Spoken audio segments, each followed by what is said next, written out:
Yeah, come up here. Okay.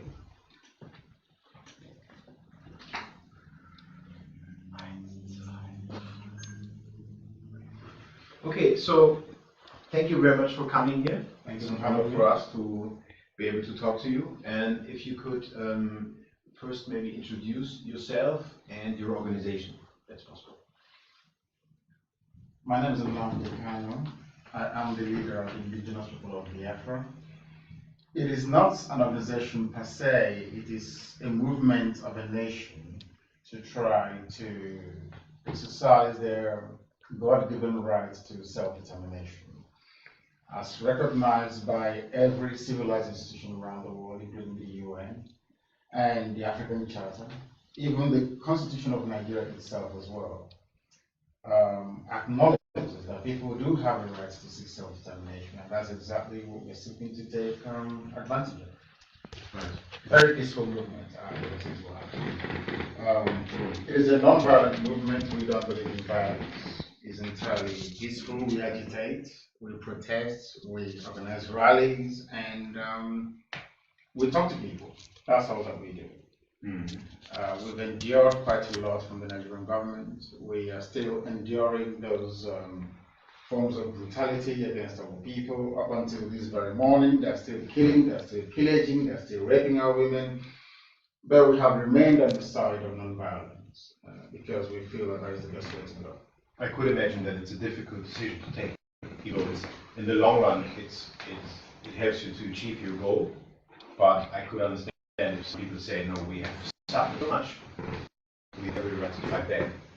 It's very, very frustrating. We are inspired by the struggles and the successes of the likes of Martin Luther King and Mahatma Gandhi in India, and we believe that although the temptation to fight force with force, to fight evil with evil, coming from a very civilized people, as we Biafrans are, we would not demean ourselves by stooping to the level of the aggressor. So we intend to continue to speak to organizations around the world like the good selves, to begin to make and consistently make the case for Biafra. We are not against anybody. We are not about to emasculate any economic interest. We are there to try and do something that hasn't been done before. All we are trying to say is that the way that Nigeria, as a microcosm of what Africa has come to represent, is structured, there is no way you can possibly extract any meaningful human existence from the present arrangement you have in Nigeria, and by implication across Africa as a whole. So the best way for us to go is to try to return to how we were before the colonial, artificial colonial borders were thrown up. Exactly what Germany fought here in late 80s towards early 90s. As I've argued on a few occasions, the coming down of the Berlin Wall is the German version of self-determination. The clash of ideologies between socialism and capitalism made it impossible for the great German people to be together as a nation. I want Germans to also understand that that is exactly what is happening to us in Africa today, and especially in Nigeria. What we are having is our own version of the Berlin Wall. And the best way to try and get rid of that is by allowing reason, logic, and common sense to prevail, and not by going to war. And we don't intend to go to war. What are the means that the Nigerian governments, successive governments, have used in order to suppress human rights for Biafrans, self-determination for Biafrans? A comprehensive and wholesale economic, social, and political emasculation of our people. It may surprise you to know that Biafra is in the main a coastal region, a coastal nation. Prior to the war, we had about 3 functioning viable seaports. I just want to break our suffering down so that Americans can understand it. We are not agitating for Biafra for the sake of it. We are doing it because the political, economic, and social arrangement we unfortunately found ourselves in within Nigeria is unworkable for us. Port Harcourt Seaport is not working. Calabar Seaport is not working. Warri Seaport is not working. Now there is huge congestion at the Apapa Wharf in Lagos. But instead of the Nigerian government to open Warri Seaport, Port Harcourt Seaport, and Calabar Seaport, they've now decided to build 2 brand new additional seaports in Lagos, rather than open the ones in Biafra.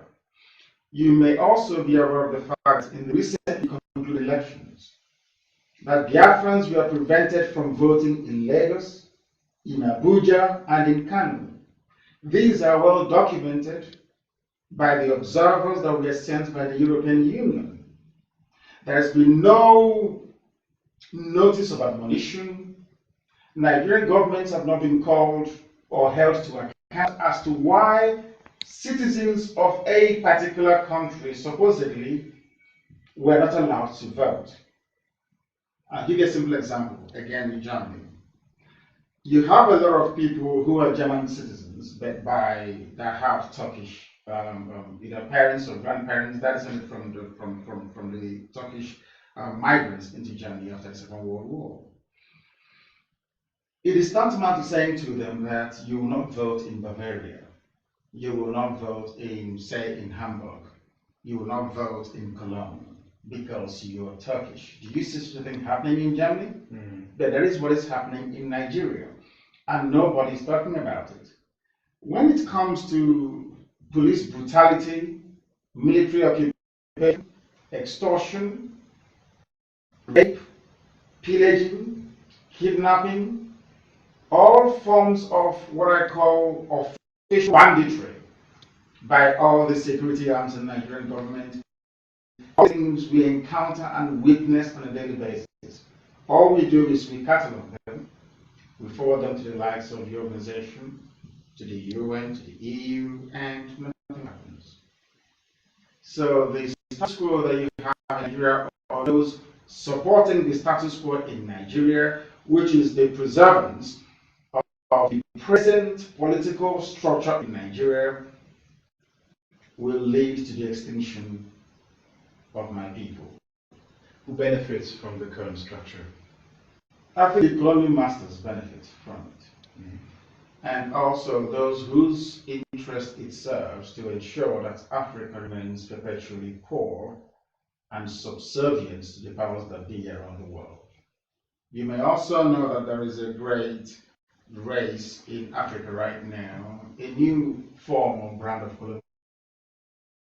colonialism, with the Chinese coming in and perhaps the Americans trying to stop them by also engaging a few governments in Africa as well. I am not against economic investment in Africa. I'm not against the economic participation of very powerful nations in Africa. In fact, I welcome it. I am a capitalist. I believe in laissez-faire economics. I want people to come to Africa to invest, to create jobs and opportunities for everyone. But there has to be a recognition that the arrangement that we or some of our fathers inherited after colonialism is unworkable, has never worked, and will never ever work. That is why no single black African country is proud of its record. No single black African country is developing in the right sense of the word development. All of them are dependent on handouts from Europe, from America, from the East. And there is a reason for that. The reason for that is that the coming together of divergent value systems is the key problem that we have. Allow me to once again reference Germany. There is a debate within the EU to allow Turkey to become a part of the EU. They've been applying for years and lobbying to become part of the EU. Although they are part of the UEFA, you have Galatasaray, you have all the great football clubs from Turkey playing in the UN or UEFA Champions League. But yet Turkey is not a part of the EU, and there's a reason for that. a very valid one. The reason being that the value system, which is the way you understand as a group of people, the way you distill issues, the way you solve them, the way you resolve them, is who you are as a people. We all know it's called value system. The value system of an Islamic Turkish state cannot sync with what you have in Western Europe as encapsulated in the EU. In other words, to fit Turkey within the EU will lead to a lot of cultural clash and upheaval. So the thing to do is to allow Turkey to stay where it is and then remain friends with Europe. But if you are seeking similar union with, say, Canada or the USA, it will be far more easier to achieve because they are all Judeo-Christians, they have democratic values, they believe in human rights, they believe in having an open society, they believe in the rule of law. This is what binds Europe together as presently constituted. Now, if you come to Nigeria, for instance, the northern part of Nigeria, they're mostly feudal Islamic emirates. In the west, the Yorubas, educated, sophisticated and urbane, they're more monarchical in their outlook. We Easterners, we Biafrans, are republicans by nature. So having a state or a nation like Nigeria is like lumping United States of America, Iran, and Afghanistan into one country. And everybody knows it can never ever work. So that is the difficulty that most academics and scholars have failed to grapple with, that the present state structure in Africa is an impediment, a natural impediment to development, to growth, to the building of a civilized society in Africa. And no part of Black Africa will be civilized until these core issues are addressed. What do you say to those people who say that new countries mean new conflicts? New countries or new more movements for self-determination, for independence, lead to brutal clashes between different ethnic and religious groups. The same argument was made before the collapse of the Soviet Union. The same argument was also made before Yugoslavia was dissolved, and to a lesser extent Serbia as well. You will recall and agree with me that the Soviet Union was a nuclear power, isn't it? Was there a nuclear war when the Soviet Union broke up? Yugoslavia, to an extent, the same. There was that fear or paranoia about the Balkans. You know, the ripple effect it will have on the broader should Yugoslavia be allowed to break up. Yugoslavia broke up. New emerging democracies came out as a result of it. Is there any war in Yugoslavia today? Not today, no. Exactly. There are legacies of the wars in the 90s, but absolutely. But it did subside after a while. Exactly the same thing in Africa. It can be done in Africa. I think it's inverted racialism, that's what I call it. It's racism by another means. To think that Europe can handle the disintegration of the mighty empire like the Soviet Union, that you don't expect Africans to manage their own disintegration. I don't think that is correct at all.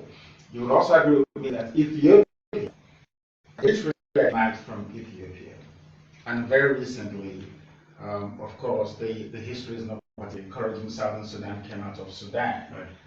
And it's a case of how they were managed more than anything else. If there is a recognition that the primacy of the will of the people at all times should be allowed to prevail, then there won't be any issues at all. And let's assume that the Biafrans will become an independent state, will get their freedom after all. How do you envision the relations between a newborn Biafra and Nigeria? What's your vision for that? Well, that would be the same relationship that USA had with England. After all, the United States of America fought for independence, armed conflict for that matter. and broke away from the British Empire. And today they call themselves cousins that lives across the pond.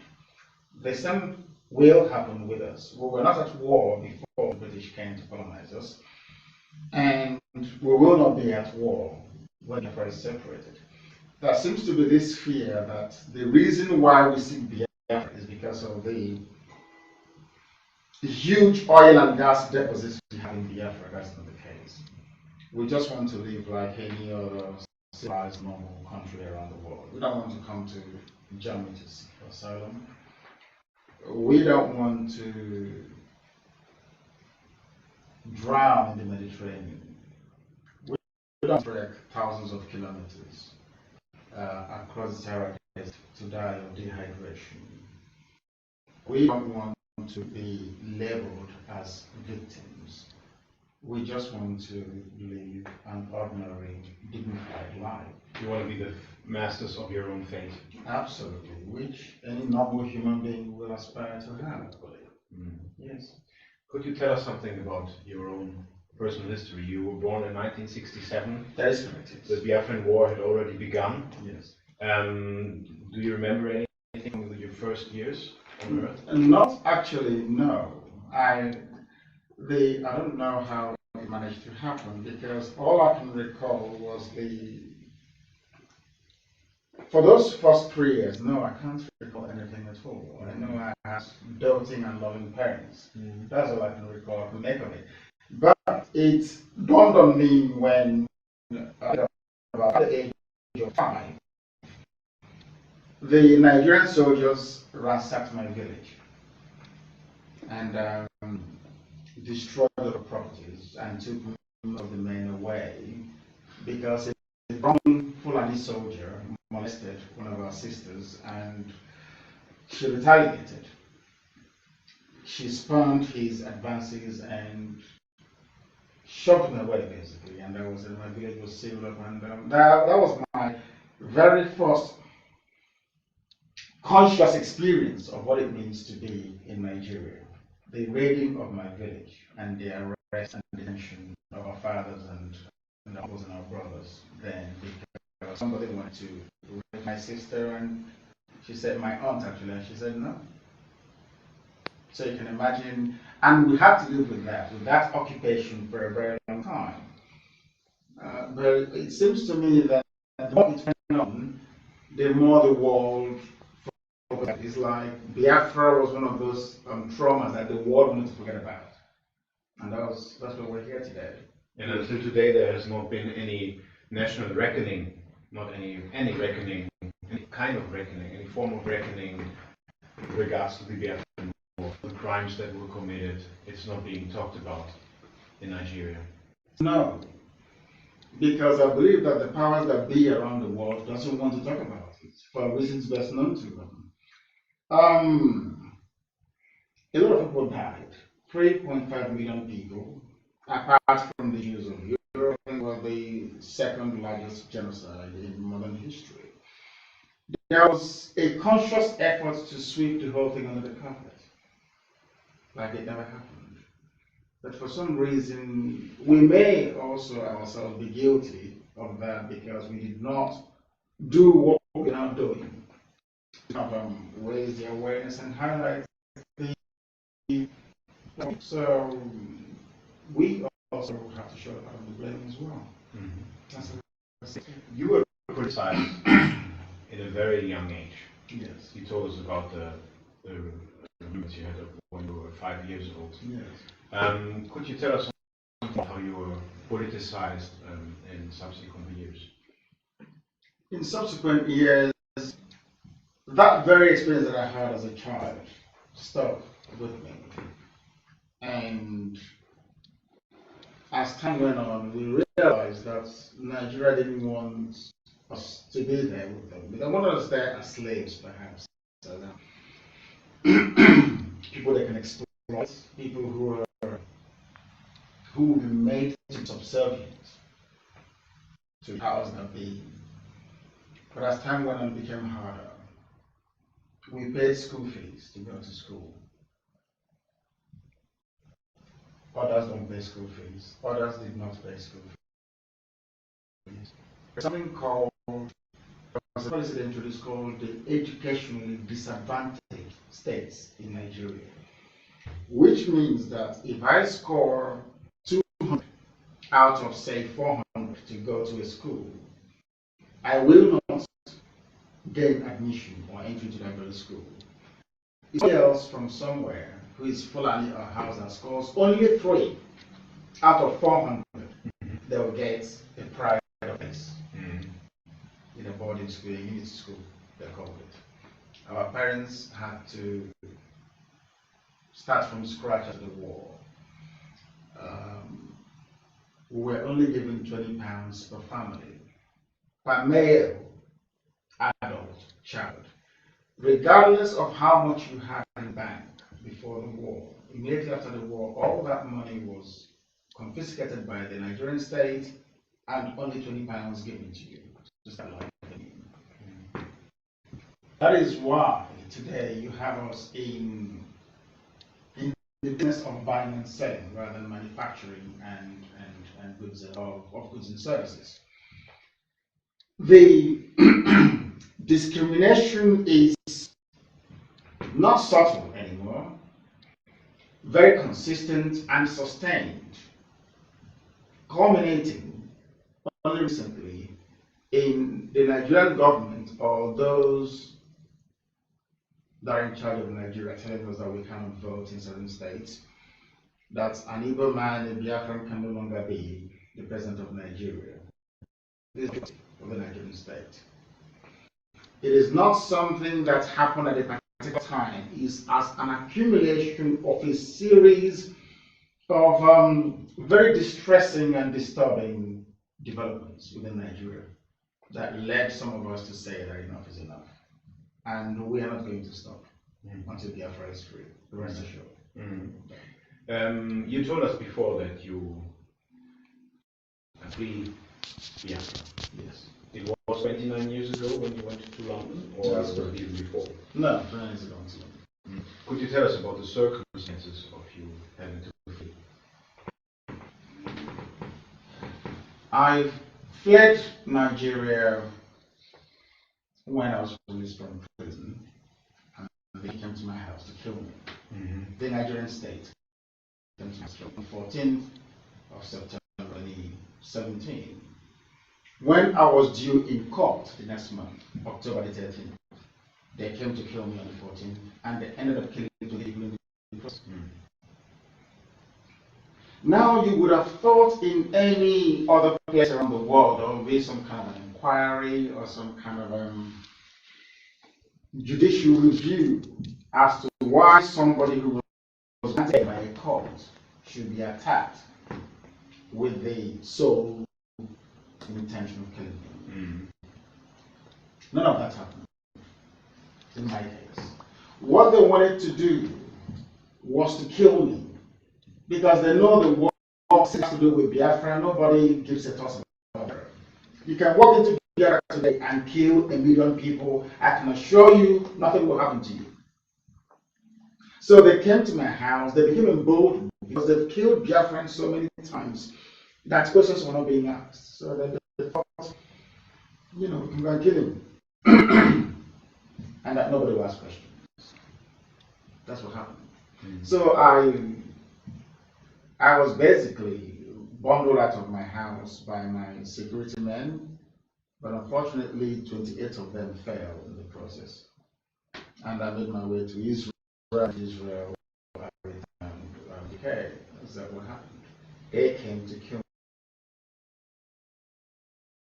I didn't levy war against the state, absolutely nothing. But because the Fulani ruling class in Nigeria, because they know that they have the backing of the Islamic world and by extension Britain, they can do whatever thing they like to anybody and nothing will come of it. That's the type of life we are being forced to endure in Nigeria. Can you tell us something about your relationship with the state of Israel? I am a Jew, not just myself, but my people. We are. Most of the Jewish traditions we practice, we are into it. And So it's a question of, I think, is the journey of discovery. You know, when you discover yourself and know where you come from, and you can do all you can to be very proud of that very heritage and identity. That's what it is. So we've been this way for centuries. This is how we were born. So, and make no apologies about it. I understand. And today, how does the Nigerian government portray its policies towards the people of Biafra, to the outside world?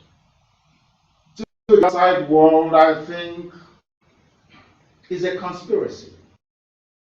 A conspiracy to perhaps kill every Biafran on the face of the earth, erase Biafra as people. Because Nigeria has a lot of money they get from the sale of crude oil and gas from Ireland, and they have well-defined lobbies around the world, including here in Germany, for instance. So when you present the case of Biafra before the German Foreign Ministry, what they tell you is that, oh, we are doing the best we can to make sure that Nigeria lives up to its obligations to respect human rights and to have value for the life of its citizens. That's all. We support the territoriality of Nigeria, and for that very reason, all we can do is to advise the Nigerian government. And the impunity continues. The policy of the EU, of great countries like Germany and Britain, is to encourage dictatorship in Africa. And they close with the reason that we don't want to destabilize the West African sub-region. Nigeria is an economic power. Nigeria is has a great population. We don't want to disrupt or upset the outcasts. That's what they're saying in effect, which is neither here nor there. To hold the Nigerian government to account doesn't require complex politicking or diplomatic maneuvering. All it requires is very simple. You either do this or here are the consequences of your actions. But they have failed to do that time and time again. That is why people are dying on a daily basis. That is why the killings are continuing now. And it's even grown from the Biafran territories into the middle belt and to the north. When they kill and nobody does anything about it, it emboldens them and they kill even more. And as I'm speaking to you right now, if you go online and type in killings in Nigeria, you will see the ones that happened this very afternoon. And all the world does is to turn a blind eye. And if you ask them, they tell you it's because we don't want to upset that part of the world. I want to actually know what they are defending. Because independent Biafra will do business with every right-thinking civilized country around the world. If the idea is for the European civilized world to say we want to promote human rights, we want the Millennium Goals to be achieved in terms of development, drinking water, housing, education, all the rest of it, the best way to achieve that is to be on its own. That Southeast Asia is developing today because of Japan. Europe is where it is today because of the healthy competition between the likes of Germany and France, the UK, and all the rest of it. Why wouldn't they allow Biafra to unite? There is this conspiracy that perhaps when Biafra comes, and who knows, you will have perhaps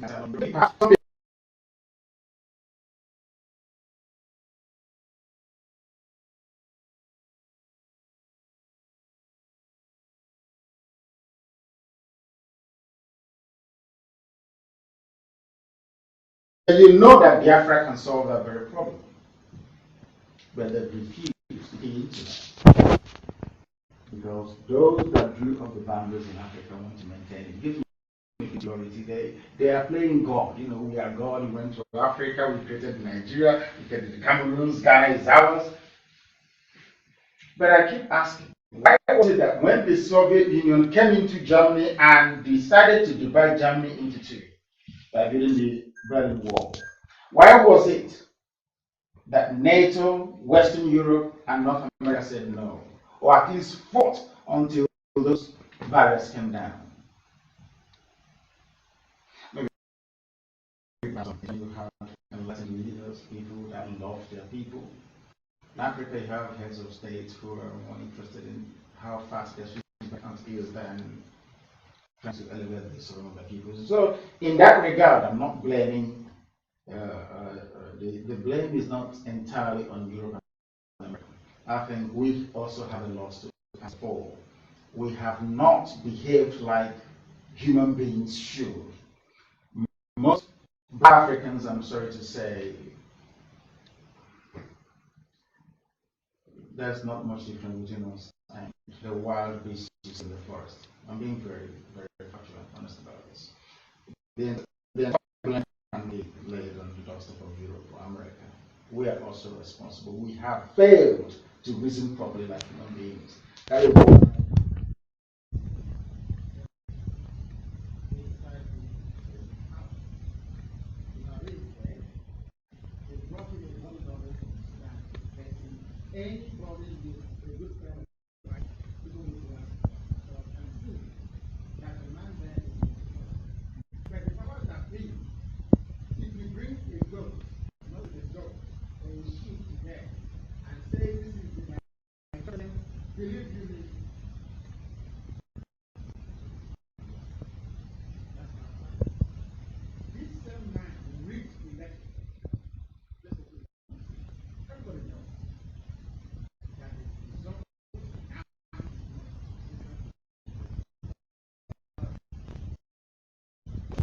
I'm calling to ask him how come we do the elections.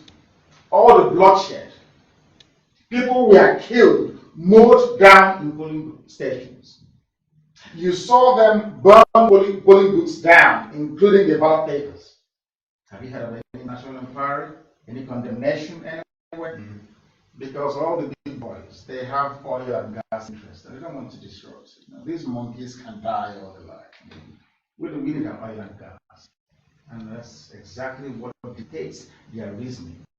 Right. So your point would also be that the civil societies in Western countries need to wake up and put more pressure on their politicians to change their tack towards Nigeria. Yes, in the idea, I think most of the civil societies emerge from that stereotype.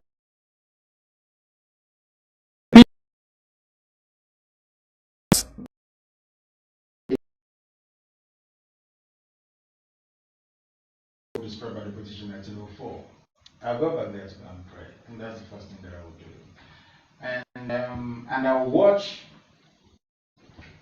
a crop of new leaders emerge to take Biafra to its rightful position in Africa. I won't say the world. If I say the world, they will say black people from Africa feeling very well, going to school, no famine, no difficulties. I don't think that some parts of Europe can live with that. There is a part, I believe, in an average European that actually enjoys the suffering and misery in Africa. I'm being honest with you. That could be a... כולנו אולי זוכרים את השם ביאפרה.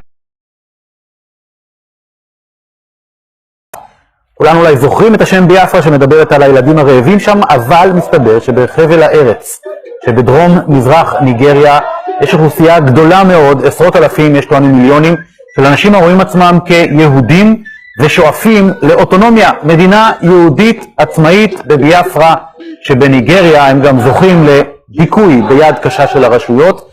המנהיג שלהם נכלה ונאלץ לברוח מביאפרה, הוא מצא מקלט כאן בישראל, ממש לאחרונה, הוא נמצא איתנו כאן באולפן. I want to congratulate you and to thank you for coming us. Mr. Nnamdi Kanu. Thank you. Yes. From Biafra. Yes. Thank you so much. We will shortly tell the story of how did you happen to come here. But let's talk a little bit about your people story in Biafra. How many people there consider themselves Jewish, and how did it manifest itself? Biafra in total has about a population of, say, 70 million people scattered all over the world. As you know, they've called us the wandering Jews of Africa. But those that identify themselves with their Jewish heritage is nearly about 50 million people. 15 million people? 50 million people. Do they practice Judaism? They practice Judaism? A significant number of them practice Judaism. In what way? In terms of their prayers, in terms of the Torah that they read, in terms of the kippah and the talit they use to pray, in terms of their recitation of their prayers, is a very significant segment of the population that actually practice it as we do, or most of us do in IPOB. The problem is that when IPOB is the indigenous people of Biafra, is this umbrella movement all over the world that is pursuing the emancipation of Biafra from Nigeria. So what's been happening is that when Christianity came with colonialism, a lot of our Jewish heritage was suppressed. We were made to feel ashamed of our Jewishness, so to speak. But luckily, unfortunately for us, a lot of people bravely maintain that very tradition and culture till this very day. If you go to Umweri in Anambra State, it is there. All over the world, it is there. And even the Encyclopedia Britannica of 1929 mentioned it quite specifically, that the Igbos are the Jews of Africa, because all the traditions you have from circumcision to everything that you can think of in the book of Leviticus. We're talking about the Igbo nation, the Igbo people. Yes. Not all of them are Jewish, right? Not all the Igbos are Jewish, or they are? They are all Jewish. The problem is that with the influence and influx of Christianity as a result of colonialism, a lot of that was dampened down. What happened was a lot of our emphasis was moved away from the Torah, the Old Testament, to the New Testament.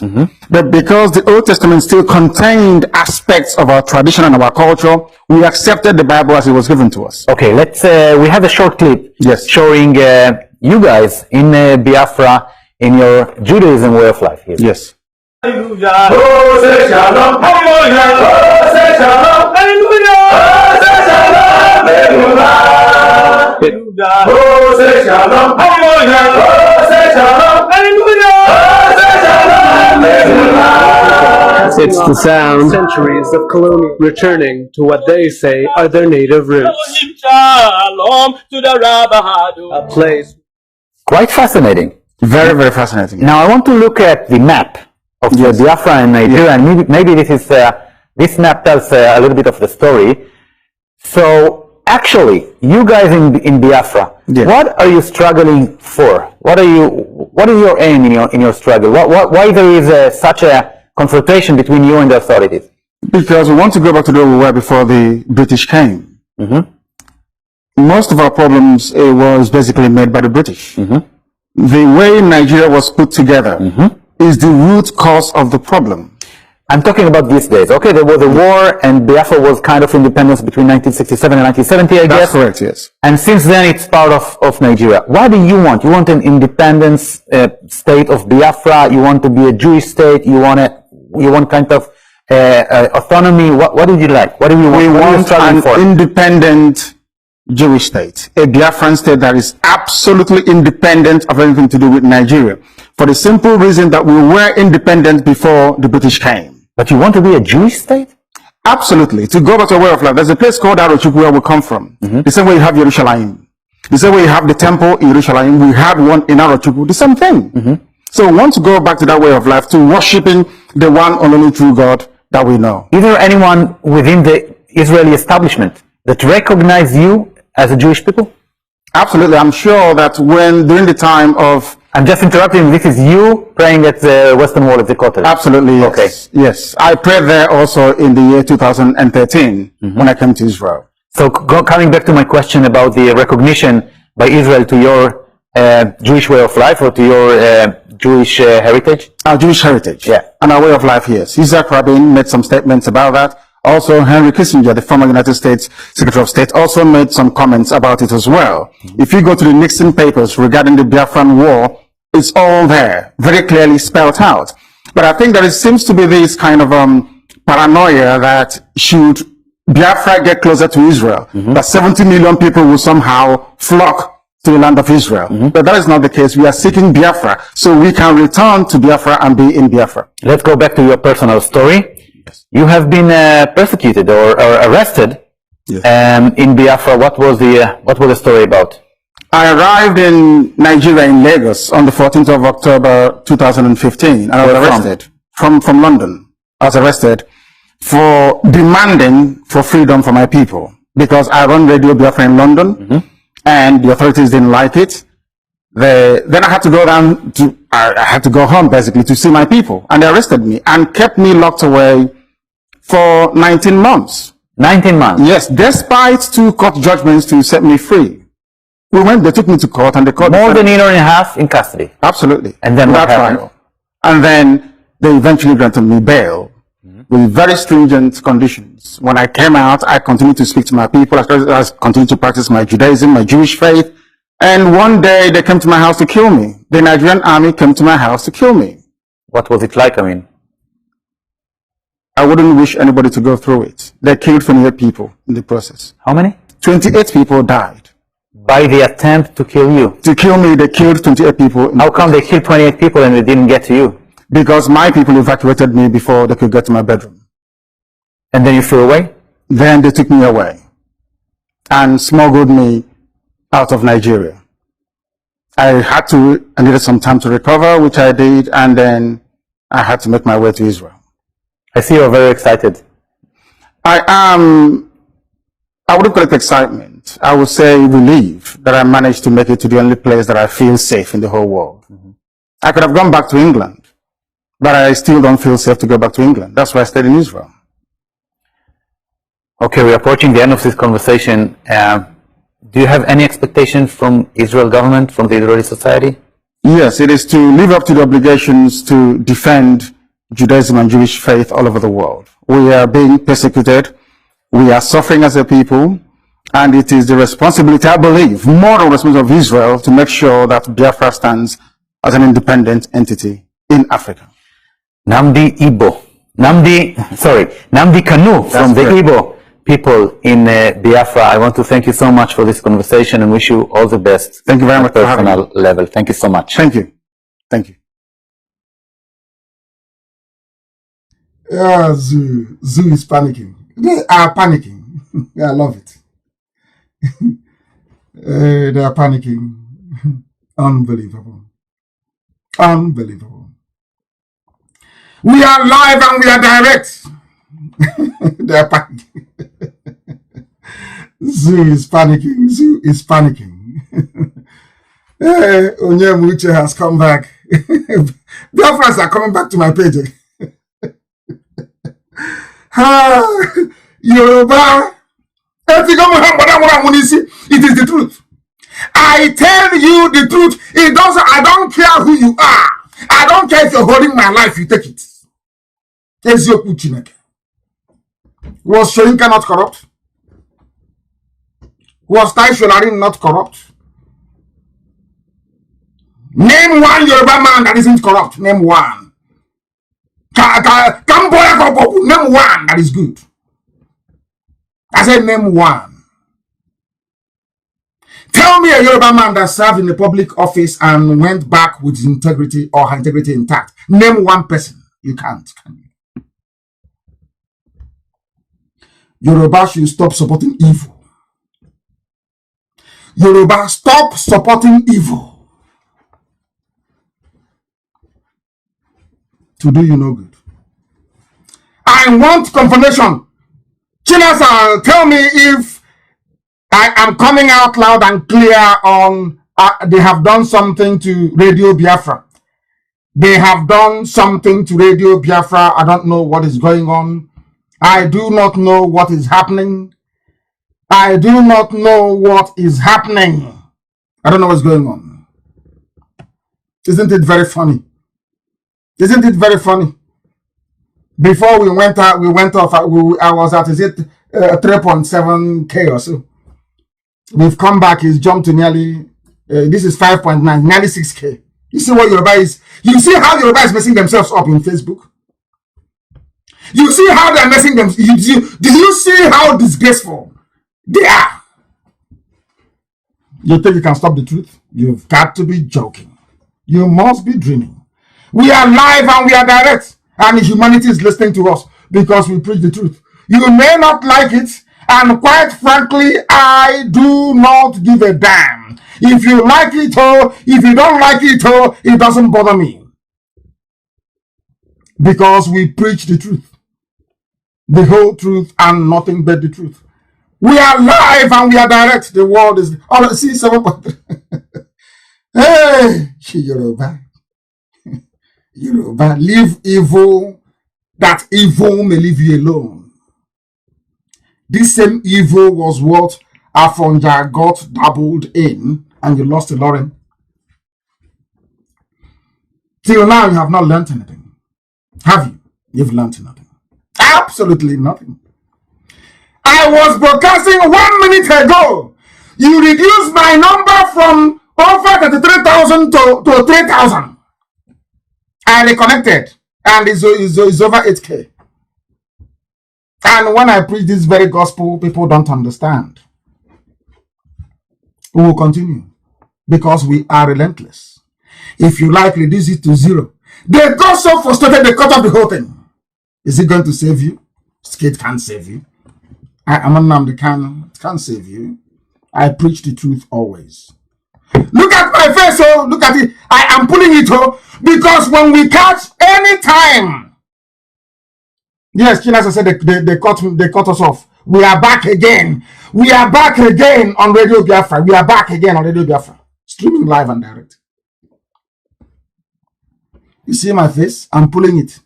Come and pull that his face. I'm pulling my face, see? Is there any mask? But you see to breathe. Here, this one is 4. Here, 2. Here, 2, making it 4. Eyebrow, 1 is here. The other one is here. 4 eyebrows. Hole, there is a hole here on his. You want me to open? Let me show you that I don't have any hole in the neck. Can Jubril do this? Can Jubril do it? I'm asking you. Jubril again, or can Jubril do it? Let me. Do I have any hole on my? Can you see it? Can you see it here? Any hole on my neck? You claim your president is a man with a hole in the neck. Zoo is finished. I know some of our white folks watching will say this man is to demand, and I love it. Just we are 11K. Yoruba, leave evil that evil may leave you alone. Just leave, abandon evil. You're not going to get anything. You cannot gain anything. And leave Jonathan alone. Leave Patience alone. You can even maybe toy with Jonathan a little bit. But Patience, you must leave her alone. You must. You must. In fact, let us go. Who is the idiot who is looking for Patience to start with? Let us see who the idiot is looking for Patience. Kagbo warrior. Mad people. Bloomberg reports that the banks told to provide the bank details of Jonathan and others, including Citigroup, who asked for it. The Attorney General of the zoo was quoted by the court documents as asking for information contained. Okay, IPOB, you have a standing order. I want to know everything there is to know about that little criminal. That boy called Abubakar Malami. The grades he scored in school. The schools he went to. The lecturers he bribed. I know he's a quota graduate of law. I want to know everything about him. I want to set an example with him that others may learn. This boy, Abubakar Malami, I will set an example with you that others may learn. I don't care what you do. You will see Patience Jonathan is untouchable. Untouchable. Untouchable. Since we are now in the business of writing letter, I wrote one to IMF, now you're writing to, and to World Bank, now you're writing to banks. Let us up the game. We are now going to write to banks all over the world to give us the bank accounts of every Fulani criminal, including Abakari family. You want to write letter? We are now going to write letters now. We are now going to inform every bank in the world, and we know where the monies are hidden. I warned you. You don't go after Patience Jonathan. You don't try that rubbish at all, at all, at all. Desian, you don't go after her. I don't know who they are, but you can't go after them without going after Aisha Buhari, that is wanted in America for fraud, Halliburton bribery scandal. She is involved. You have not asked for the bank account of Aisha Buhari. You have not asked for the bank account of Ibrahim Lamode. You have not asked for the bank account of Yusuf Buhari, the fourth largest, should I say, the fourth richest man in Africa. You're going after Patience Jonathan. Because Jonathan is a gentleman, he's quiet. He wants one Nigeria. He's a statesman. He wants UN to call him and give him justice of peace. You can do whatever you like with Jonathan. But to see Patience, no go area. No go area at all. Where did Aisha get the money to buy 18 trailer load of rice? From where, I ask you? From where? Where did she get the money from?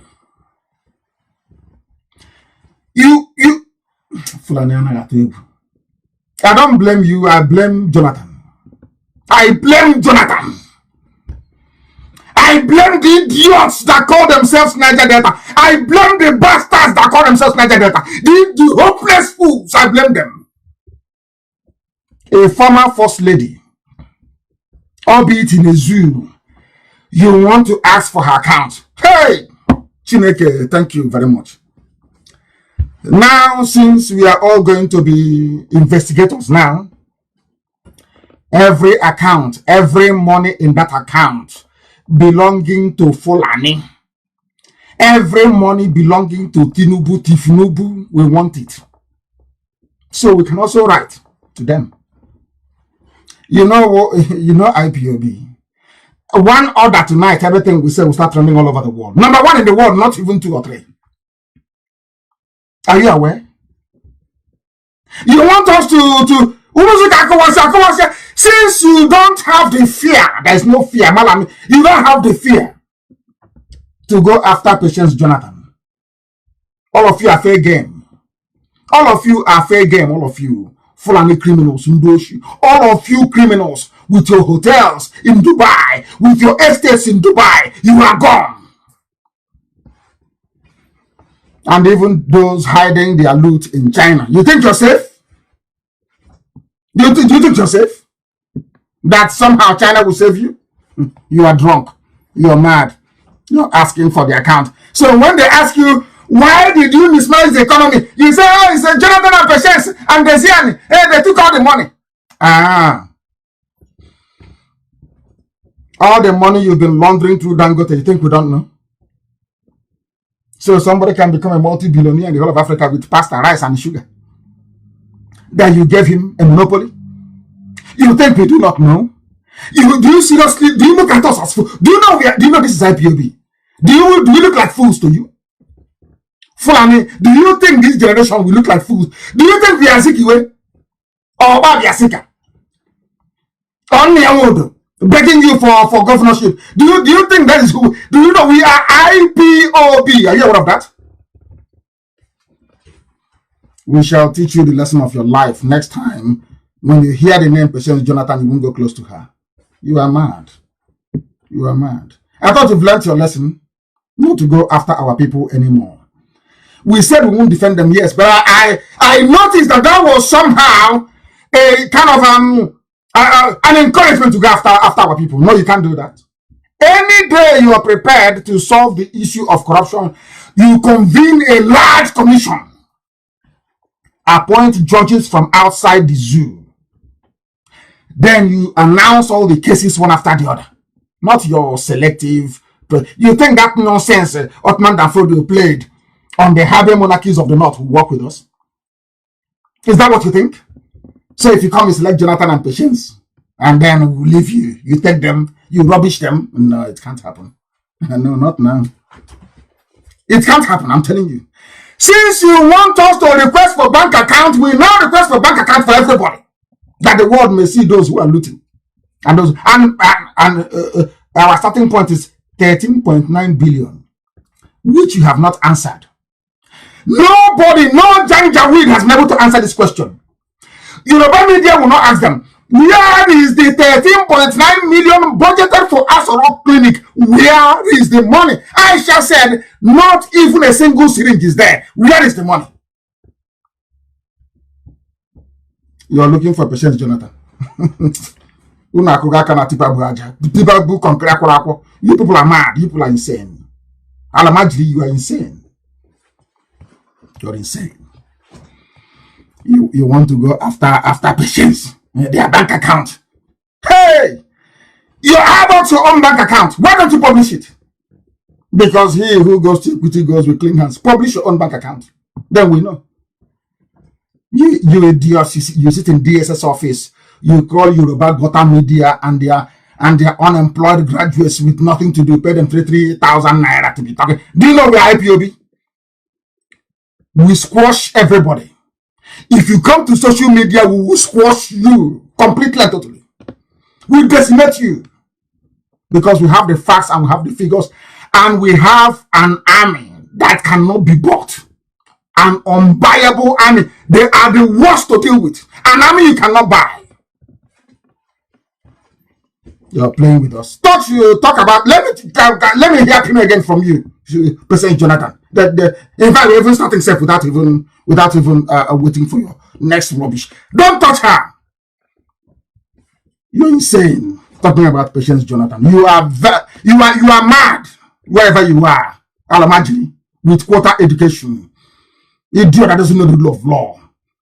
You got your quota job and you're doing very well for the rest of your cabal, and you think you can extend that to rubbish to President Jonathan? Think you're mad. Mad people. Jonathan opens up. Why are you responding to them? Why is President Jonathan responding to them? What for? Have they gone to the family of Umaru? Have they gone to the family of Ibrahim Taher? Have they gone to the family of the Sultan of Sokoto? How many oil wells do they have? I'm asking you. Were they acquired legally? People involved in loot and burn. They burnt CBN. They burnt Federal Inland Revenue. They've been burning offices everywhere. And you're telling me you're pursuing Jonathan. I think you're mad. Absolutely mad.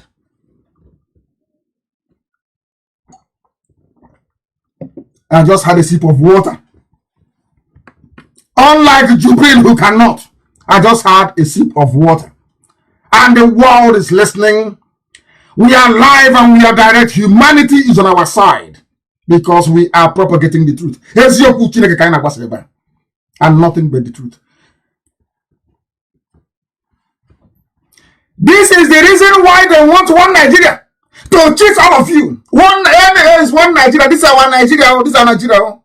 I am taking you back to what those they call their founding fathers. Not their founding grandfather, but their founding father, because Zoo has no grandfather, it's only father. No grandfather, no ancestry, no history. Because their life started in 1960, more or less. What did Awolowo say?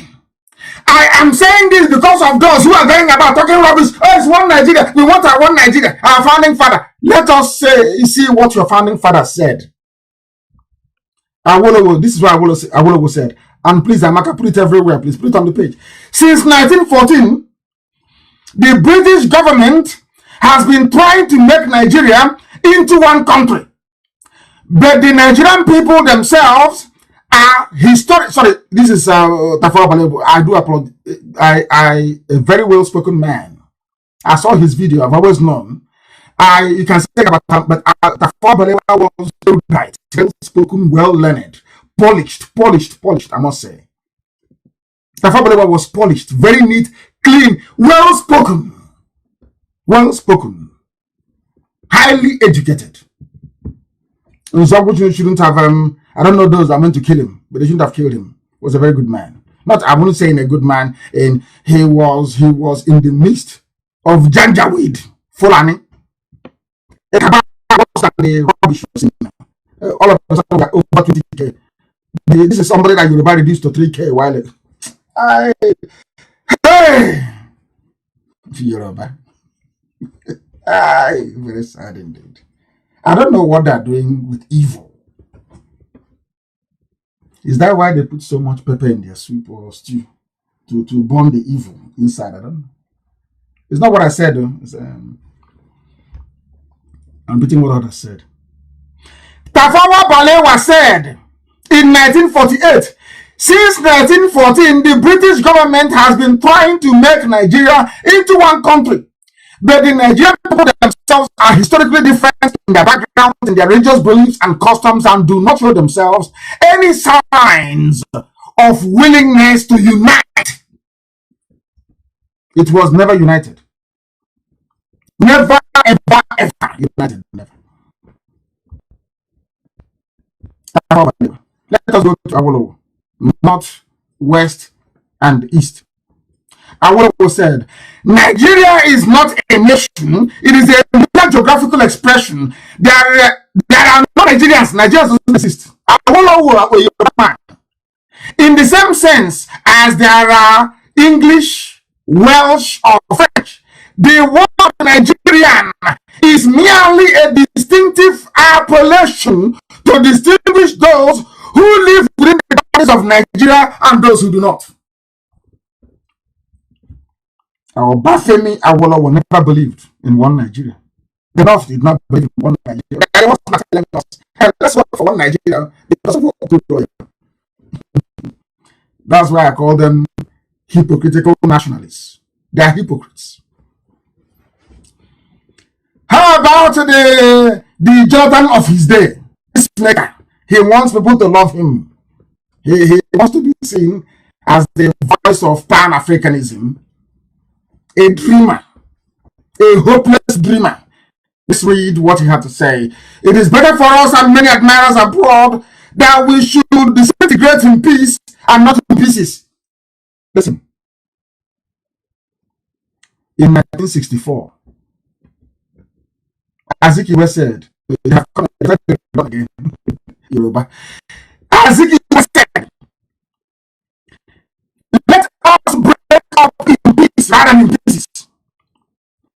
Should the politicians fail to heed this warning, then I will venture the prediction that the experience of tomorrow will be a gas play if ever it comes to our turn to play such a tragic role. He never became an avid one Nigerian. Why did he become one Nigerian? Because Ojukwu did not allow him to lead Biafra. That's the saying where we come from. I have to say it in the language of heaven.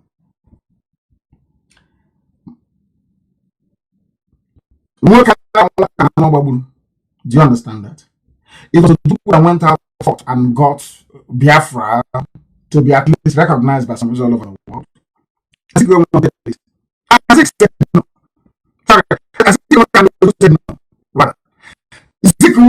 to be the head state of Biafra. And Ojukwu said, no, it doesn't work like that. He became a one Nigerian. Does that say something about Sabo? You saw these traitors, Mandi sitting in bottom. Both are both in bottom. As both working stick. You see that mentality they have. Am I going to lead? If I don't lead, I will go to Abuja. I will sabotage what you're doing.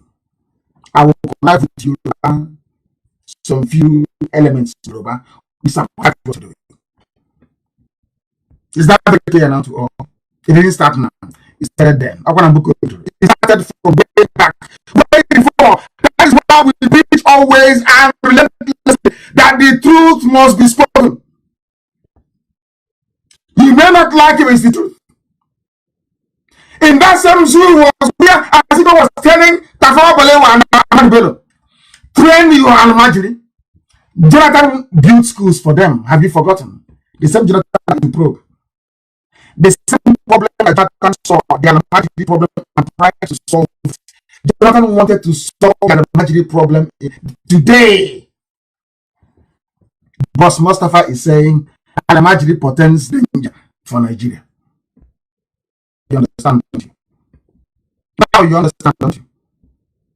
There's no wonder they're going after him. They've remembered all the good work he did with Al-Majri. They're saying, oh, let's go after him and suffer him even more. That is zoo for you. That's the way they behave. And I hope that one day the Holy Spirit will touch the mind of those.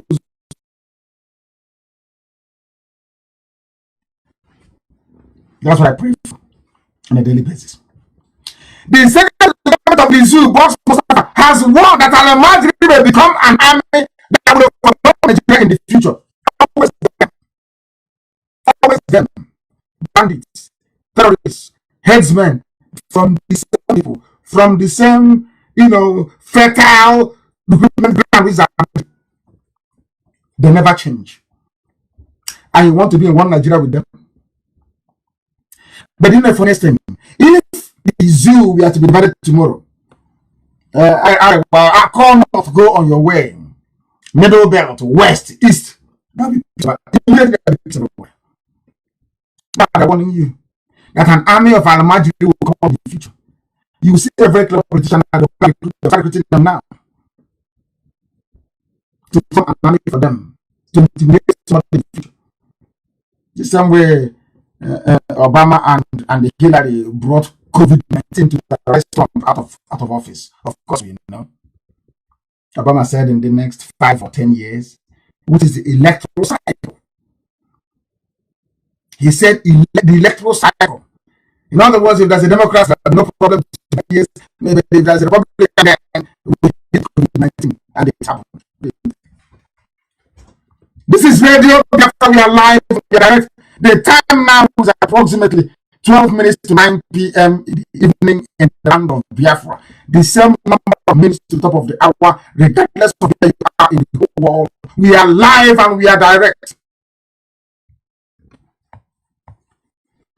And the next president of the zoo, according to the calculation, of course, is going to come from the north. By that time, we're gone anywhere. Chukwabiam are willing, not out of any strength that we mortals possess. But the Tinubu is wasting his time. The same way they messed up Abiola is how they will mess you up. You can't win. You can never, ever win. The Fulanis don't trust the Yorubas. They use them. The other thing is they use them. That's the politics of the zoo. You can say anything about the East. You can say anything about Biafrans. You can say anything about the Igbo man, but one thing he doesn't do is we don't know how to do beat clicking at all. Forget about who's on the mother. They're now denying that he wasn't the one squatting and bowing. There is a picture of MF, the CBN governor, 70. So it's my life. And I'm not published. He will not say, hey, this is one man from Gambia. It's not him. That's what I have to do. So, of course, everywhere you go to, you have a few evil people, you have a few traitors, we know that for sure. Just happening to you. One thing you use the evils of life. One thing is that you don't know how to do this, this bootling thing. Lapdog, don't play it very well. They play for 4 years and then they give up. That's why in zoo, every time they think it's something beautiful and Yoruba, we can play the game. And as you're playing this game, or this game, so your forest is coming, your land is coming.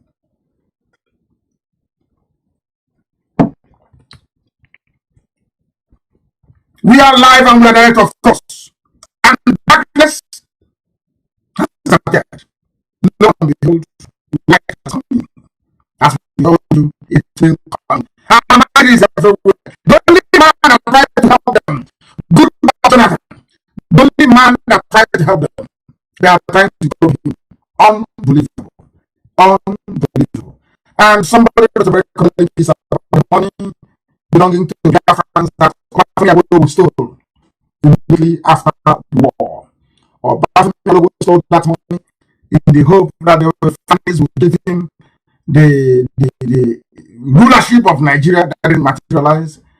So Tinubu is also in his time. Finally, support those that bring it out. Like Obasanjo contested to Fallacy. Fallacy was a very highly man, highly supported man, I must say. One of the few that actually like in Yoruba land, that speaks his mind, speaks the truth. The Fallacy said no. It's not time for anybody else from Obasanjo that we know and trust. And they gave it to him. So Obasanjo cannot give it back to them as he did in 1979. After the death of Obasanjo, they gave it to Obasanjo. Obasanjo were giving it to you on the condition that when we return to democracy, you give it back to us and give it to society. It's everything I have done. That gives to Obasanjo and said, you must return this to. And he did. Now you understand the game they're playing. And I understand the reason why I believe very strongly that the Yorubas must stop what they are doing and embrace the truth. And that truth is that everybody must be on their own. Everybody must be on their own. I commend things that we start the government with a branch of the UN. I welcome what's trying to do, and hopefully from the lives of the Kingdom, a new breed of people will emerge that believe in the truth, that will not serve the gender sheepishly, that will have men and women that will run their media and speak the truth always, not the charge that channels is putting on. We pray very strongly that they will hold their ground, that they will make sure that even within the land itself, the truth also prevails. That's all that we're asking them for. And on that very note, this evening, that very conciliatory note, we bring our very brief proceedings to an end. I will be live again on air on Sunday. I will broadcast again on Sunday, 7 p.m. same time, same platform. And I will, of course, encourage you to join us again. We are wondering if you announcements that would have made the relation to the making, that I will have to wait until Sunday. What I have to say is that thank you very much for listening to us. But do not forget that this Biafra that we are pursuing is more important than life itself. For Biafra is a religion. Here on radio, Biafra is where we worship. Because him to be carried up with me is our God in heaven. Once again, thank you very much for listening. And from me, from here, it is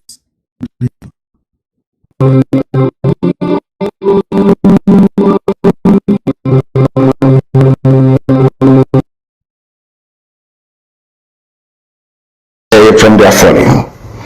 This evening I will start by calling upon Bishop Coker, or should I say all the Catholics around the world, to please warn Bishop Coker to desist from making statements and comments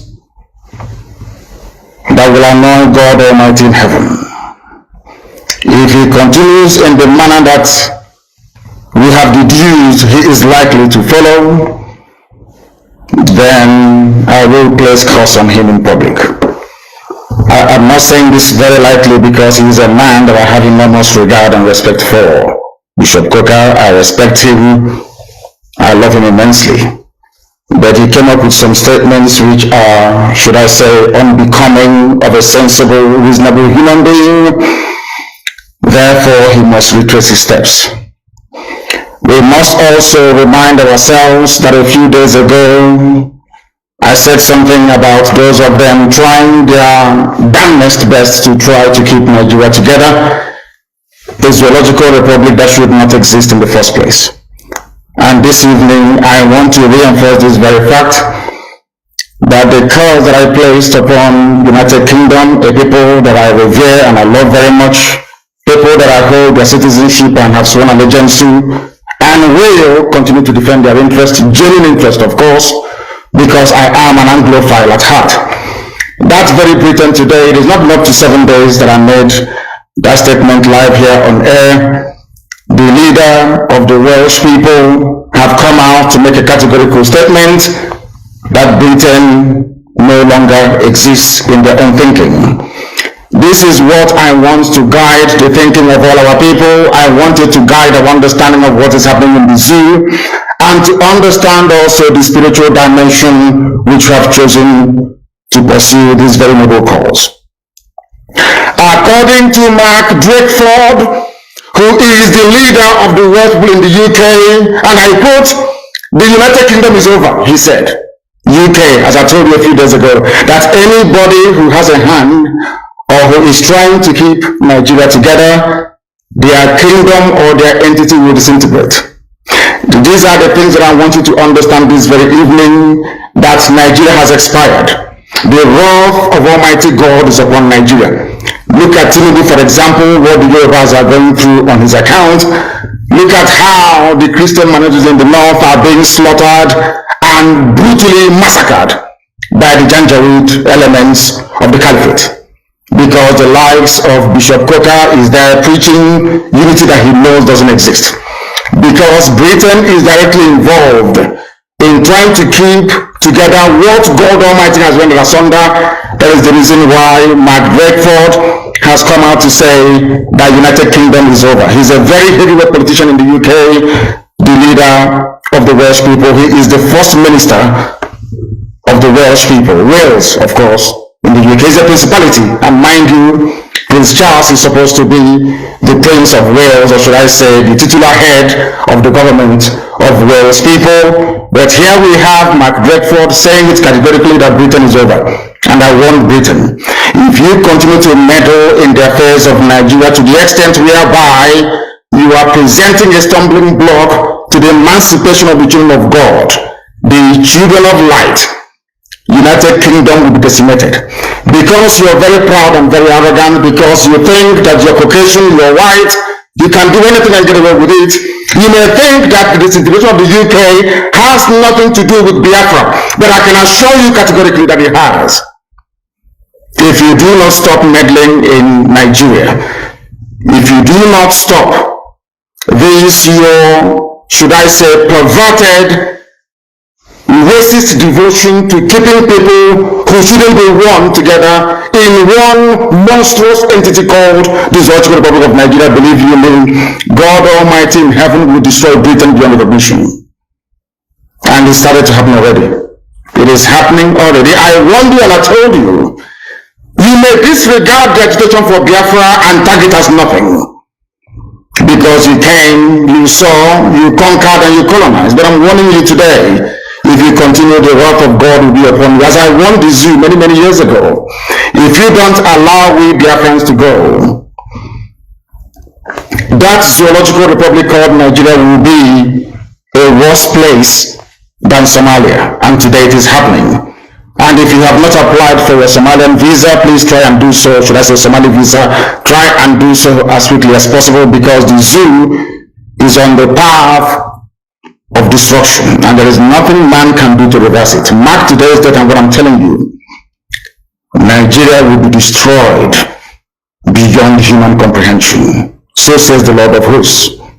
Anything I tell you here is gospel. Anything I open my mouth to tell you must come to pass, because Almighty determined that we should come. And we have come to preach this very gospel in truth and in every honesty. And I want Britain to understand this today. If you stand as an obstacle on the path of Biafra freedom, you will be destroyed. The same way that the late dead Buhari tried. Buhari tried to stop Biafra from coming. Today he's in a shallow grave in Saudi Arabia. Not only that, that kingdom he was trying to build is now shaking. That very kingdom, that very Fulani caliphate, the Fulani takeover of Nigeria is in tatters. Because we are here, or should I say, Chukwukikabiyama determined that we should come. And nothing, absolutely nothing is going to stop us from performing the will of the Almighty.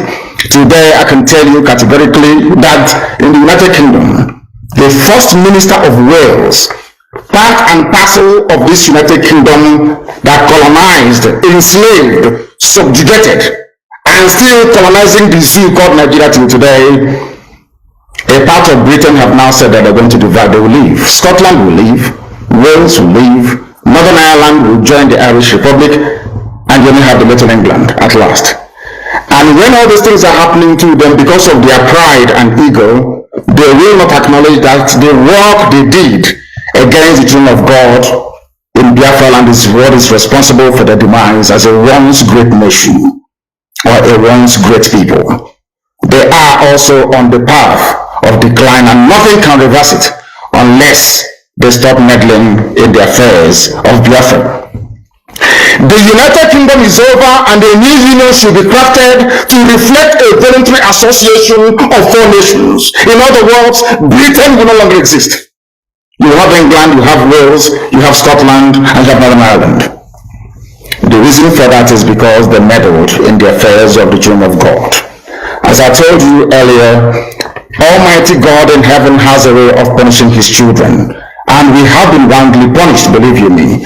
If you have to be subjugated under the very cruel, barbaric rule of Fulani Janjaweedism, you will understand what we are talking about. As I'm speaking to you right now, most villages are under siege.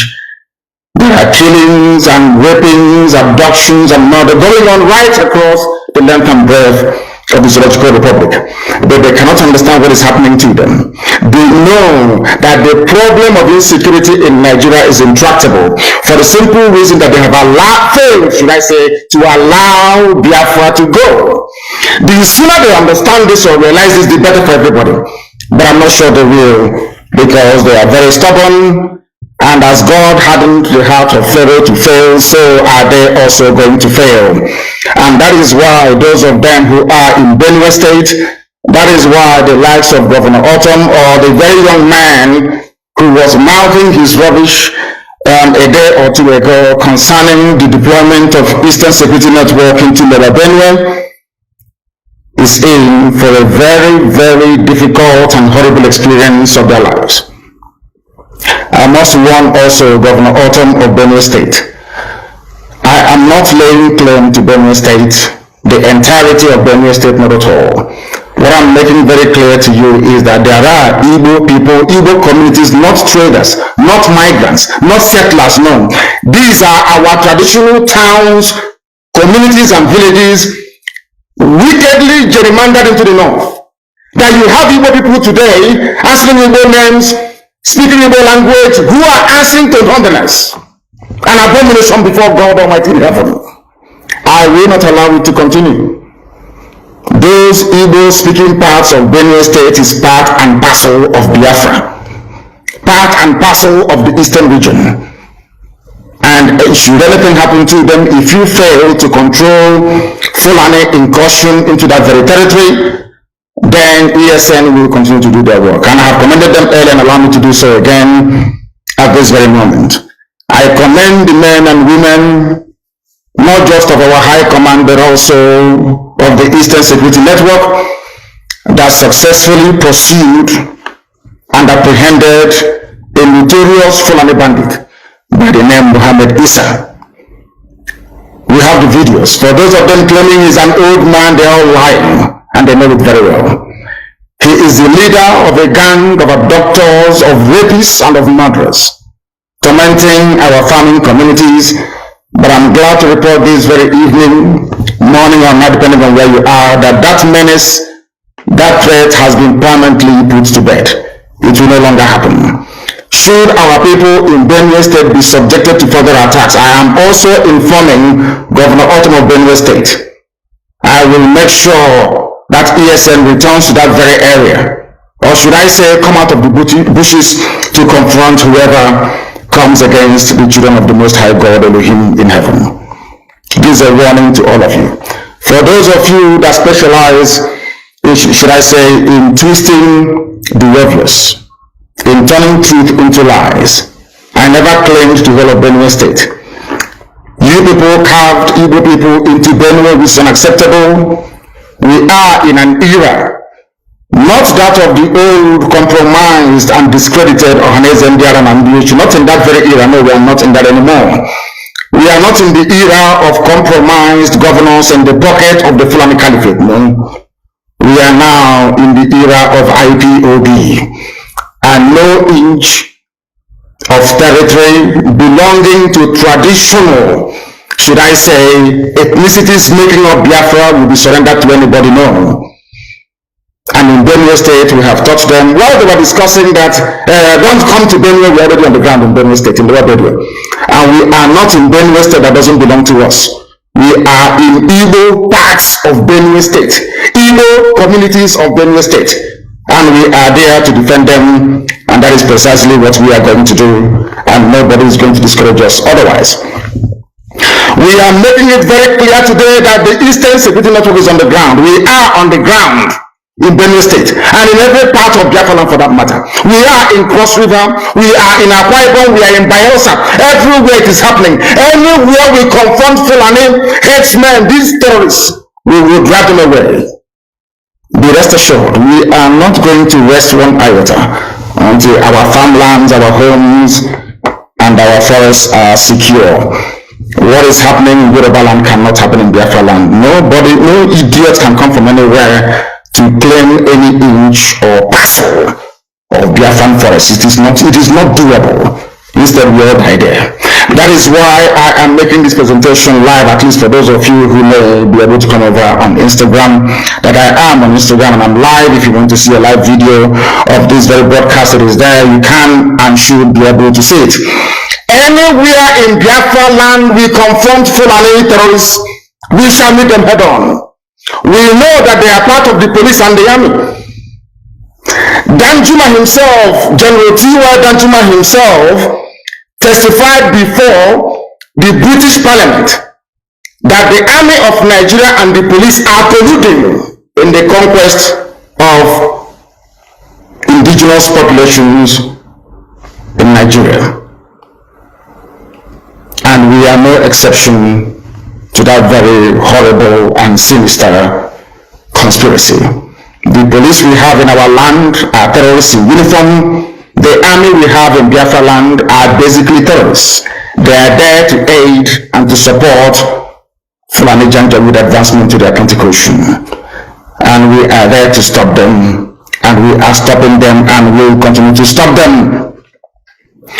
A few days ago, as I said, we embedded our men and women of the Northern Command of Eastern Security Network. When we said Northern Command, people were confused. Biafra land is a nation. We have Northern Biafra, we have Central, we have the South, which is the coastal region, we have the East, and we have the West. When I talk about the Northern Command, I'm talking about the northern part of Biafra land, which incidentally starts from Benue State. So we are right to be there. If you don't want us to be in Benue State, quietly go back to Abuja and appeal to them. Tell them to release Igbo people in Benue and carve them back into Benue State, where they should belong, or Enugu State, as the case may be. Therefore, anybody, one thing about Nigeria is that they tend to defend the aggressor. It is in the DNA in Nigeria to always support evil. That is why this very newspaper publication, I don't have a means of putting it here on Instagram where I am broadcasting live, where you can see my face and my facial expression, but it will be on my Facebook page. If you go there, you will see it. This publication was made on January 23 of 2021, this very year. It is a front page news by Vanguard. I want you to understand how an average Nigerian thinks, how they reason, why I think that Nigeria itself is a curse upon humanity. There on the front page, you will see, we will kill all policemen and take over Edo State. Fulani Janjaweed, those they claim are foreigners. These people they told us are foreigners. They come from Mali, from Senegal, from Gambia, from heaven knows where, from Niger, from Chad, from Latin Cameroons. But they are in Nigeria, killing people. After killing us, they will not turn around and tell us to absorb them into our communities. That is why anybody, any Igwe, any PG, any greedy, avaricious fool stupid enough to give any of our land to Fulani Janjaweed, you are finished. That was a man in Enugu that practiced some nonsense. Go and ask him where he is today. We take no prisoners. You see, the land of Biafra must be defended at all cost. At all cost. It is the land of God, given to his children for their eternal habitation. We may have failed in the past to recognize this very fact, but now that this generation has come, there is nothing anybody can do to stop us from restoring the kingdom of God upon the face of this very earth in the land of Biafra, without apologies to anybody. I understand that the Sarikin Fulani of Lagos went to see the US ambassador to Nigeria in Lagos a few days ago. And according to the message, or should I say information coming out of the US mission, they said is to foster cohabitation and unity, that diversity is strength. And I want to lay that particular nonsensical narrative to bed tonight before I continue any further. Anybody telling you about strength in diversity, that person is a liar and a deceiver. And the US ambassador is a liar and a deceiver. One thing they don't teach we Africans is this: no country exists on a foundation of multiculturalism. There is nowhere in the world. Listen to me very carefully. All this nonsense, even the crap that Coca was coming up with, telling you about diversity is our strength and other rubbish. Allow me to repeat, there is no country on this earth that survives on a foundation or a bedrock of multiculturalism. It doesn't exist. That is why multiculturalism in Africa is dead on arrival. It can never work, because we are tribal beasts by nature. We are tribal by nature. That is why we travel from wherever we are during New Year's, during Christmas, during Easter, during the Yam Festival, to go back home where we come from, because that is where we identify with. Now let me ask the US ambassador a very simple question. Is United States of America a multicultural society? US that was created and built by Western Europeans. US was created, should I say, created by God, of course, built by Western Europeans, mostly English people that was fed up with the way of life of the English monarchy. They went to America on many roads. I want to ask the US ambassador, I want to teach Africans what they don't know this evening. There is no country that functions on this multi-ethnic rubbish nowhere in the world, not even the USA, that was created by people who are not indigenous to America. The owners of the soil of America are Native American Indians. That is a fact of life. God gave America to Western Europe to develop, and gave them a special grace to be the beacon and the light and the conscience of the world. Because God knew that if He had left all these wonderful people in Europe, they would become contaminated. He removed them from Europe, sent them to America, built a wonderful nation as a shining light and a beacon for the whole world to look up to. Even that America that was built from scratch by people who are not indigenous to the land is not multicultural. Why am I saying this? America was founded on the principles of Judeo-Christian, Greco-Roman, democratic value systems. I repeat, America is not multicultural. They accommodate other races and other nations. Yes, they can accommodate you. But where you're coming into, the bedrock, the foundation of America is based on Judeo-Christian principles, Greco-Roman political ideology, which is republicanism. America is not multicultural. America is Western Europe. The value systems of Western Europe, Judeo-Christian, Greco-Roman, Republican governance. Had America been a multicultural society, they would have space for Sharia. I'm now addressing the US ambassador to try to tell them to stop deceiving people. We are educated, we went to school for a reason. We're enlightened and we have our brain intact. There is no country on this earth that runs on this wishy-washy multiculturalism. It doesn't happen. What you have are established order and value systems upon which various cultures can now coexist. If you go to America, you coexist under the provisions of the United States Constitution. And the US Constitution is a Christian constitution, not Islam. America is not multicultural, but under that bedrock of liberty and egalitarianism, you allow other cultures to come in.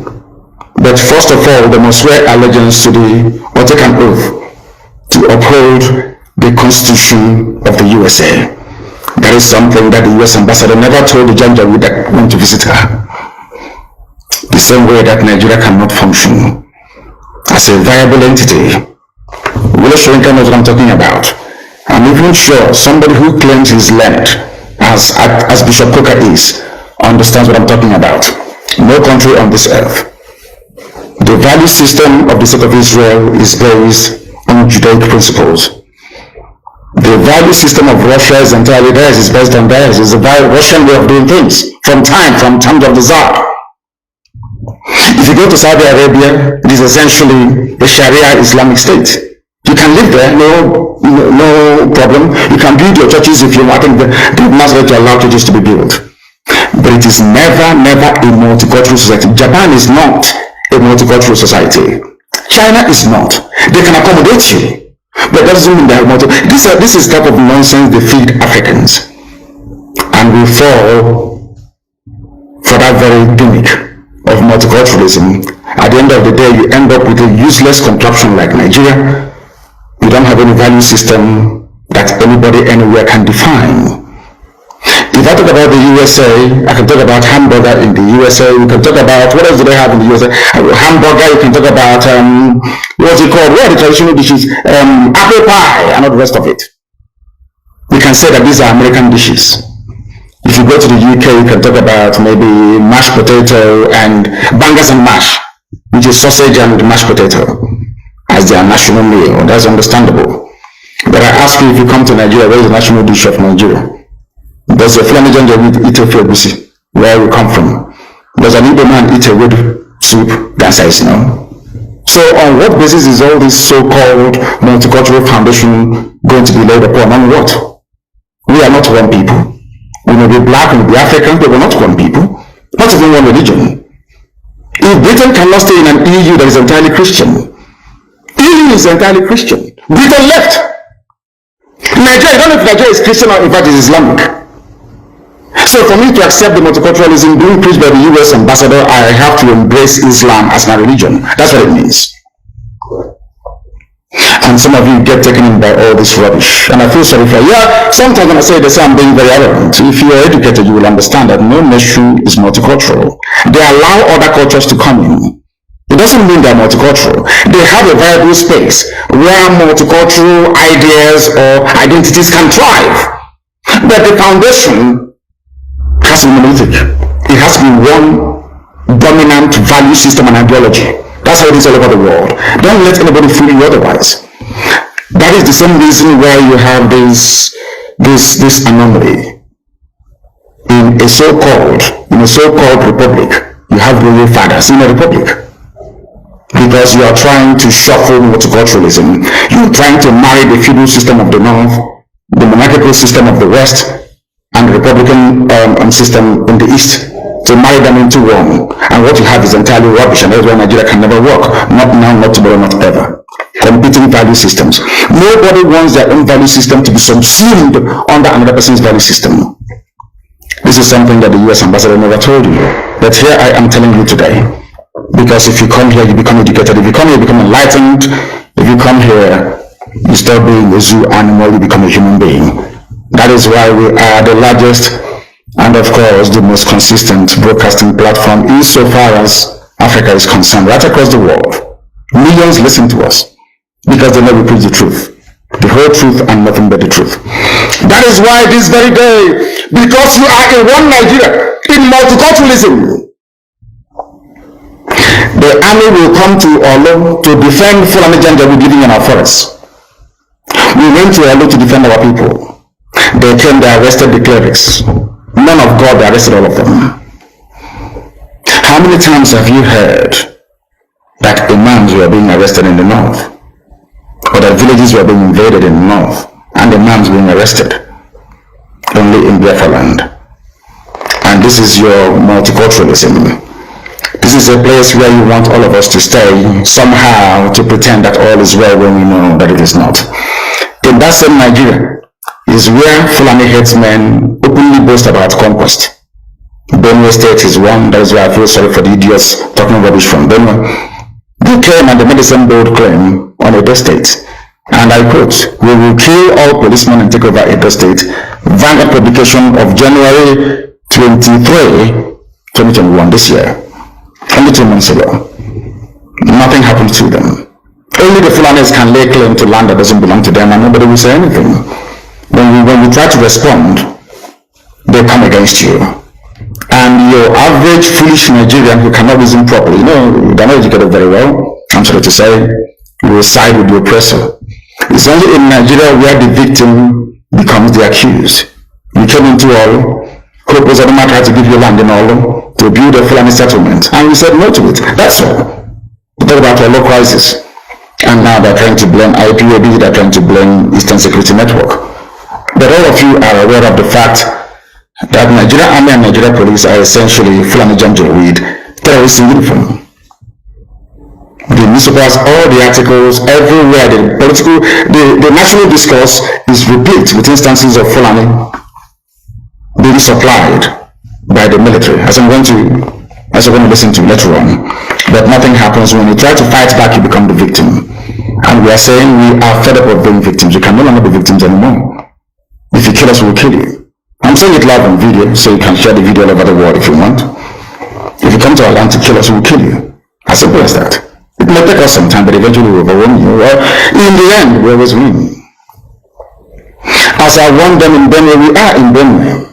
In all of our places in Benue State, and we're not living there until we are certain that the lives and properties of our people there are firmly secured. Any day we learn to stop blaming the victims, this world will be a better place. I'm directing these very statements to the US Ambassador, to the UK High Commissioner, to the EU presence in the zoo, and the UN as well. I know all of you will do nothing. We are not Muslims, so you're not going to help us. That's obvious. We know that for sure. But we have something that you do not have. We have the grace, the might, and protection of God Almighty in heaven. And we know that God exists. And as long as He liveth, as my name is Nnamdi, my Redeemer liveth, as long as God lives in heaven, all of you can never triumph against us. Ojukwu said it before, and he said he failed. We know why he failed, because God said the time wasn't right. I want to show them, my children, what is called Biafra, that very kingdom. They have to fight their way into it. If that is the option you leave for us, then by all means, we will oblige you. But Biafra must come, or we all die. It's as simple as that. There's no alternative. People must understand the rage that is boiling within us. You must understand how angry we are. We may look normal to you, but we are very, very angry, believe you me. And by the time we are done with Nigeria, the name won't exist. That I can assure you. You people are now beginning to see the type of madness that we are capable of unleashing. And more is coming. And I do not hide it, because you hate us anyway. This conspiracy against Biafra, for no reason we've done nothing wrong to anyone. But you despise us and you hate us. You want us to die because God gave us oil and gas. You want to take over our land. It's not going to happen. I will not apologizing or begging anybody to please read this letter. They are raping our women. They raped our women. Did you do anything about it? They went to the UK High Commissioner. They are telling them, oh, we can't do anything about it. We rape victims. But you're doing something about defending Fulani. You are defending Fulani. But rape victims in front of you cannot defend them. And you're neutral. And you want Nigeria to continue. So you want me to stay in a Nigeria where my women will be raped every day. Nobody will do anything about it. And I'll be clapping for you. One Nigeria, I'll be clapping for you. See the bubble now, mad people everywhere. People are insane. You want me to stay in a country where the Fulani police and soldiers can come and take our women, rape them anyhow they like? Even before they release them, they tell you, do you know how much we have spent? We have spent nearly 9 million naira to secure the release of people who were abducted and raped, victims of state crime. Britain didn't say anything. UN never uttered a word. EU nothing. US nothing. And you want me to be in that country? And some people are mad. Very, very insane indeed. If you do not believe in what we are doing, then better get out. We're not going to stop. God knows we can never stop until Biafra is restored. We are peace-loving people. We have abhor death and killing of another soul. It's in our nature, that's how we are. Because of that, they have been coming and killing us all these years. We've kept quiet. They've been killing and killing and killing quiet. We have a case at the ICC. We have a case at Africa Union. We have a case at what else again? Pending before the UN in New York. We've been to Geneva to tender our case. Before UN, till today, nothing.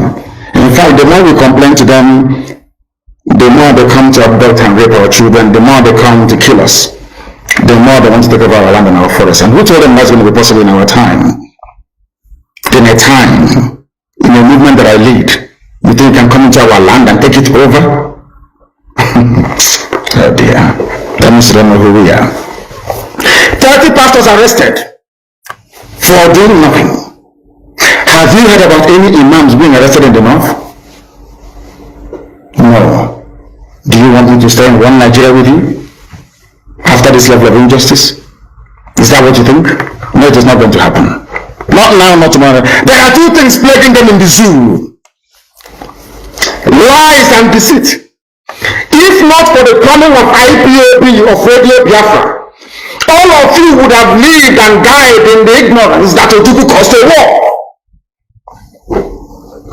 That's what they were writing. Britain helped them to write it. Ojukwu was a rebel, a secessionist, because we have no media. That is why they're paying Facebook billions upon billions of US dollars to stop this truth from coming out. Did Ojukwu cause any war? Go on is allowed, when ask him. Did Ojukwu cause any war? Ojukwu went and negotiated restructuring with you in Aburi. You came back. Britain told you not to agree because Britain realized that all the component units of Britain knows that if you go back to regionalism, you have economic growth. The country will do very well. But Britain doesn't want it. That was why they even instigated the Nzogbu, so-called Nzogbu, saying they would bring Awolowo to become the head of state. They knew what was going to happen. They wanted to truncate the economic miracle of Dr. Michael Oparo. I'm telling you, fast, go and investigate for yourself. In the East, you have the fastest growing economy in the whole world, over 40% every year. In the West, Awolowo was performing his own miracle as well. Even in the North, Ahmadu Bello and Tafawa Balewa are doing very well. You had all those massive industries in the North. You even had Alamajiris that were employed in the North, meaningfully employed, gainfully employed. They were all doing very well. Britain said, no, for us to control these people, we need to impoverish them. Let us introduce this war. That was a coup by Nzogbu. And after that, there was the massacre of, as usual, massacre of our people in the north. Ojukwu said, I have to secure my land and my people. They said, no, let's go to Aburi to discuss it. Ojukwu went to Aburi and agreed, restructuring. That's something now you're asking for. To tell you how foolish Nigerians are. They're very foolish. That same nonsense you're asking for now was discussed many years ago. Ojukwu sat down in Aburi with Gowon and decided that regionalism was the best way forward, restructuring, going back to who you were, 1963 Constitution, 1963 Constitution. Be on your own and pay tax to the central government.